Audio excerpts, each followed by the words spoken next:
ابن عمر رضی اللہ تعالی عنہ نے فرمایا کہ رسول اللہ صلی اللہ علیہ وسلم سے ایک آدمی نے پوچھا کہ احرام باندھنے والے کو کیا پہننا چاہیے، تو آپ نے فرمایا کہ نہ قمیص پہنے، نہ پاجامہ، نہ باران کوٹ، اور نہ ایسا کپڑا جس میں زعفران لگا ہوا ہو، اور نہ ورس لگا ہوا کپڑا۔ پھر اگر کسی شخص کو جوتیاں نہ ملیں جن میں پاؤں کھلا رہتا ہو، وہ موزے کاٹ کر پہن لے تاکہ وہ ٹخنوں سے نیچے ہو جائیں۔ اور ابن ابی ذئب نے اس حدیث کو نافع سے بھی روایت کیا، انہوں نے ایسا ہی حضرت صلی اللہ علیہ وسلم سے بھی روایت کیا ہے۔ صحیح بخاری حدیث نمبر 366۔ عبید اللہ بن عبداللہ بن عتبہ نے ابو سعید خدری سے روایت کیا ہے کہ نبی کریم صلی اللہ علیہ وسلم نے سما کی طرح کپڑا بدن پر لپیٹ لینے سے منع فرمایا، اور اس سے بھی منع فرمایا کہ آدمی ایک کپڑے پر اجتباء کرے اور اس کی شرمگاہ پر علیحدہ کوئی دوسرا کپڑا نہ ہو۔ صحیح بخاری حدیث نمبر 367۔ اعرج ابو ہریرہ رضی اللہ تعالیٰ عنہ سے نقل کرتے ہیں کہ نبی کریم صلی اللہ علیہ وسلم نے 2 طرح کی بیع و فروخت سے منع فرمایا، ایک تو چھونے کی بیع سے، دوسرے پھینکنے کی بیع سے، اور اشتمال السما سے جس کا بیان اوپر گزرا، اور ایک کپڑے میں گوٹ مار کر بیٹھنے سے۔ صحیح بخاری حدیث نمبر 368۔ حمید بن عبد الرحمن بن عوف نے خبر دی کہ حضرت ابو ہریرہ رضی اللہ تعالیٰ عنہ نے فرمایا کہ اس حج کے موقع پر مجھے حضرت ابو بکر نے یوم نحر ذی الحج کی 10ویں تاریخ میں اعلان کرنے والوں کے ساتھ بھیجا تاکہ ہم منا میں اس بات کا اعلان کر دیں کہ اس سال کے بعد کوئی مشرک حج نہیں کر سکتا، اور کوئی شخص ننگے ہو کر بیت اللہ کا طواف نہیں کر سکتا۔ حمید بن عبد الرحمن نے کہا، اس کے بعد رسول اللہ صلی اللہ علیہ وسلم نے حضرت علی رضی اللہ تعالی عنہ کو حضرت ابو بکر کے پیچھے بھیجا اور انہیں حکم دیا کہ وہ سورہ برت پڑھ کر سنا دیں اور اس کے مضامین کا عام اعلان کر دیں۔ ابو ہریرہ رضی اللہ تعالی عنہ فرماتے ہیں کہ حضرت علی رضی اللہ تعالی عنہ نے ہمارے ساتھ نحر کے دن منا میں 10ویں تاریخ کو یہ سنایا کہ آج کے بعد کوئی مشرک نہ حج کر سکے گا اور نہ بیت اللہ کا طواف کوئی شخص ننگے ہو کر کر سکے گا۔ صحیح بخاری حدیث نمبر 369۔ عبد الرحمن بن ابو الموالی نے محمد بن مقدر سے کہا، میں جابر بن عبداللہ انصاری کی خدمت میں حاضر ہوا، وہ ایک کپڑا اپنے بدن پر لپیٹے ہوئے نماز پڑھ رہے تھے، حالانکہ ان کی چادر الگ رکھی ہوئی تھی۔ جب آپ نماز سے فارغ ہوئے تو ہم نے کہا، اے ابو عبداللہ، آپ کی چادر رکھی ہوئی ہے اور آپ اس سے اوڑھے بغیر نماز پڑھ رہے ہیں۔ انہوں نے فرمایا، میں نے چاہا کہ تم جیسے جاہل لوگ مجھے اس طرح نماز پڑھتے دیکھ لیں۔ میں نے بھی نبی صلی اللہ علیہ وسلم کو اسی طرح ایک کپڑے میں نماز پڑھتے دیکھا تھا۔ صحیح بخاری حدیث نمبر 370۔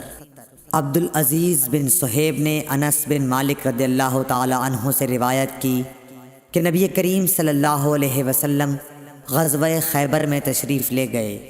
ہم نے وہاں فجر کی نماز اندھیرے ہی میں پڑھی، پھر نبی صلی اللہ علیہ وسلم سوار ہوئے اور ابو طلحہ بھی سوار ہوئے۔ میں ابو طلحہ کے پیچھے بیٹھا ہوا تھا۔ نبی صلی اللہ علیہ وسلم نے اپنی سواری کا رخ خیبر کی گلیوں کی طرف کر دیا۔ میرا گھٹنا نبی کریم صلی اللہ علیہ وسلم کی ران سے چھو جاتا تھا۔ پھر نبی کریم صلی اللہ علیہ وسلم نے اپنی ران سے تہبند کو ہٹایا، یہاں تک کہ میں نبی کریم صلی اللہ علیہ وسلم کی شفاف اور سفید رانوں کی سفیدی اور چمک دیکھنے لگا۔ جب آپ خیبر کی بستی میں داخل ہوئے تو آپ صلی اللہ علیہ وسلم نے فرمایا کہ اللہ اکبر، اللہ سب سے بڑا ہے، خیبر برباد ہو گیا۔ جب ہم کسی قوم کے آنگن میں اتر جائیں تو ڈرائے ہوئے لوگوں کی صبح منحوس ہو جاتی ہے۔ آپ نے یہ 3 مرتبہ فرمایا۔ انس رضی اللہ تعالی عنہ نے کہا کہ خیبر کے یہودی لوگ اپنے کاموں کے لیے باہر نکلے ہی تھے کہ وہ چلا اٹھے، محمد صلی اللہ علیہ وسلم آن پہنچے۔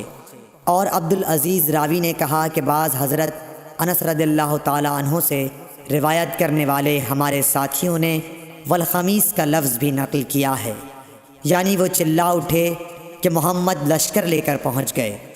پس ہم نے خیبر لڑ کر فتح کر لیا اور قیدی جمع کیے گئے۔ پھر وحیہ رضی اللہ تعالی عنہ آئے اور عرض کی کہ یا رسول اللہ صلی اللہ علیہ وسلم، قیدیوں میں سے کوئی باندی مجھے عنایت کیجیے۔ آپ صلی اللہ علیہ وسلم نے فرمایا کہ جاؤ کوئی باندی لے لو۔ انہوں نے صفیہ بنت حی کو لے لیا۔ پھر ایک شخص نبی کریم صلی اللہ علیہ وسلم کی خدمت میں حاضر ہوا اور عرض کی کہ یا رسول اللہ، صفیہ جو قریظہ اور نزیر کے سردار کی بیٹی ہیں، انہیں آپ نے وحیہ کو دے دیا، وہ تو صرف آپ ہی کے لیے مناسب تھیں۔ اس پر آپ نے فرمایا کہ وحیہ کو صفیہ کے ساتھ بلاؤ۔ وہ لائے گئے۔ جب نبی کریم صلی اللہ علیہ وسلم نے انہیں دیکھا تو فرمایا کہ قیدیوں میں سے کوئی اور باندی لے لو۔ راوی نے کہا کہ پھر نبی کریم صلی اللہ علیہ وسلم نے صفیہ کو آزاد کر دیا اور انہیں اپنے نکاح میں لے لیا۔ ثابت بنانی نے حضرت انس رضی اللہ تعالی عنہ سے پوچھا کہ ابو حمزہ، ان کا مہر حضور صلی اللہ علیہ وسلم نے کیا رکھا تھا؟ حضرت انس رضی اللہ عنہ نے فرمایا کہ خود انہی کی آزادی ان کا مہر تھا اور اسی پر آپ نے نکاح کیا۔ پھر راستے ہی میں سلیم رضی اللہ عنہ حضرت انس رضی اللہ عنہ کی والدہ نے انہیں دلہن بنایا اور نبی کریم صلی اللہ علیہ وسلم کے پاس رات کے وقت بھیجا۔ اب نبی کریم صلی اللہ علیہ وسلم دلہا تھے، اس لیے آپ نے فرمایا کہ جس کے پاس بھی کچھ کھانے کی چیز ہو تو یہاں لائے۔ آپ نے ایک چمڑے کا دسترخوان بچھایا، بعض صحابہ کھجور لائے، بعض گھی۔ عبدالعزیز نے کہا کہ میرا خیال ہے حضرت انس رضی اللہ عنہ نے ستو کا بھی ذکر کیا۔ پھر لوگوں نے ان کا حلوہ بنا لیا۔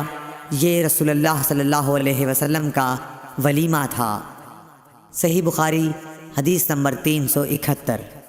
عروہ بن زبیر نے خبر دی کہ حضرت عائشہ رضی اللہ عنہا نے فرمایا کہ نبی صلی اللہ علیہ وسلم فجر کی نماز پڑھتے اور آپ صلی اللہ علیہ وسلم کے ساتھ نماز میں کئی مسلمان عورتیں اپنی چادریں اوڑھے ہوئے شریک نماز ہوتیں، پھر اپنے گھروں کو واپس چلی جاتی تھیں۔ اس وقت انہیں کوئی پہچان نہیں سکتا تھا۔ صحیح بخاری حدیث نمبر 372۔ ابن شہاب نے بیان کیا کہ انہوں نے عروہ سے ام المومنین حضرت عائشہ رضی اللہ تعالی عنہا سے کہ نبی صلی اللہ علیہ وسلم نے ایک چادر میں نماز پڑھی جس میں نقش و نگار تھے۔ آپ صلی اللہ علیہ وسلم نے انہیں ایک مرتبہ دیکھا، پھر جب نماز سے فارغ ہوئے تو فرمایا کہ میری یہ چادر ابو جہم عامر بن حذیفہ کے پاس لے جاؤ اور ان کی انجانیہ والی چادر لے آؤ، کیونکہ اس چادر نے ابھی نماز سے مجھ کو غافل کر دیا۔